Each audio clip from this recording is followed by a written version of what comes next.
वृंदावन बिहारी लाल की जय। कार्तिक महात्म 22वां अध्याय।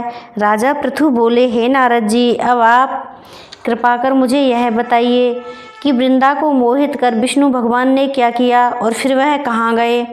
तब नारद जी ने कहा, जब देवता स्तुति कर मौन हो गए तब भगवान शंकर ने सब देवताओं से प्रसन्न होकर पूछा, कहा, हे ब्रह्म आदि देवताओं, जलंधर तो मेरा ही अंश था।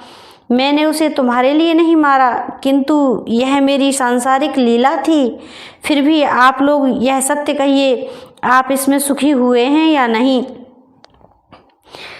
तब तो ब्रह्मा आदि देवताओं के नेत्र हर्ष से खिल गए और उन्होंने शिव जी को प्रणाम करके विष्णु जी का वह सब वृतांत कह सुनाया जो उन्होंने बड़े प्रयत्न से वृंदा को मोहित किया था तथा वह अग्नि में प्रवेश कर परम गति को प्राप्त हुई थी।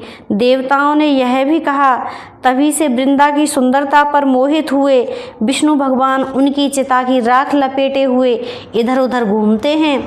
अतएव आप उन्हें समझाइए, क्योंकि यह प्रकृति सदा चराचर आपके अधीन है। देवताओं से यह वृतांत सुनकर शंकर जी ने उन्हें अपनी दुस्तर माया समझाई और कहा कि यह सारा जगत उसी के अधीन है। उसी से मोहित होकर विष्णु भी काम के वश हो गए हैं, परंतु महादेवी उमा त्रिदेवी की जननी सबसे परे हैं। वह मूल प्रकृति परम मनोहर और वही गिरजा भी कहलाती हैं। अतः विष्णु भगवान का मोह दूर करने के लिए आप सब उनकी शरण में जाइए। यदि वह प्रसन्न हो जाएंगी तो आपका सब कार्य हो जाएगा। भगवान शंकर की आज्ञा से सब देवता मूल प्रकृति को प्रसन्न करने चले। उनके स्थान पर पहुंचकर उनकी बड़ी स्तुति की। तब आकाशवाणी हुई, हे देवताओं, मैं 3 प्रकार से तीनों गणों से पृथक होकर स्थित होती हूँ। सत्यगण से गौरी, रजोगुण से ज्योति रूप। अतः अब आप लोग मेरी रक्षा से यदि सादर उन देवियों के पास जाओ तो वह सब तुम्हारे मनोरथों को पूर्ण कर देंगी। यह वाणी सुनकर सब देवताओं के नेत्र खुल गए। वह भगवती का आदर करते हुए गौरी, लक्ष्मी और सरस्वती को प्रणाम करने लगे। सब देवताओं ने भक्तिपूर्वक उनका स्मरण किया। सब देवियां प्रकट हो गईं। सब देवताओं ने प्रसन्न होकर भक्तिपूर्वक अपना निवेदन किया।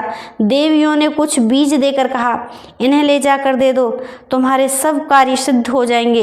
ब्रह्मा आदि देवता उन बीजों को लेकर भगवान विष्णु के पास गए और उन्हें वृंदा की चिताभूमि में डाल दिया। उसमें धात्री, मालती और तुलसी प्रकट हुई। भगवान विष्णु ने ज्यों ही उन स्त्री रूप वाली वनस्पतियों को देखा, वह उठ बैठे। कामासक्त चित्त से मोहित हो उनसे याचना करने लगे। धात्री और तुलसी ने उनसे प्रीति की। विष्णु जी सारा दुख भूलकर देवताओं से नमस्कृत होकर अपने लोक में चले गए। अब वह पूर्ववत सुखी होकर भगवान शंकर का स्मरण करने लगे। यह व्याख्यान शिव जी की भक्ति देने वाला है।